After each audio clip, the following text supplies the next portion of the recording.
بسم اللہ الرحمن الرحیم۔ السلام علیکم ورحمۃ اللہ وبرکاتہ۔ والدین کے ساتھ اچھا سلوک نفل ہجرت اور نفل جہاد سے افضل ہے۔ حضرت عبداللہ بن عمر بن العاص رضی اللہ عنہما فرماتے ہیں کہ ایک آدمی اللہ کے نبی صلی اللہ علیہ وسلم کی خدمت میں آیا اور اس نے عرض کیا، میں ہجرت اور جہاد کی آپ صلی اللہ علیہ وسلم کے ہاتھ پر بیعت کرتا ہوں اور اللہ تعالیٰ سے اس کا اجر چاہتا ہوں۔ آپ صلی اللہ علیہ وسلم نے فرمایا، کیا تیرے والدین میں سے کوئی زندہ ہے؟ اس نے عرض کیا، جی ہاں، بلکہ دونوں زندہ ہیں۔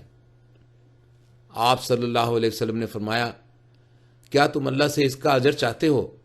اس نے عرض کیا، جی ہاں۔ آپ صلی اللہ علیہ وسلم نے فرمایا، اپنے والدین کے پاس جا، ان دونوں سے اچھا سلوک کر۔ صحیح مسلم، بک آف حدیث۔ السلام علیکم ورحمۃ اللہ وبرکاتہ۔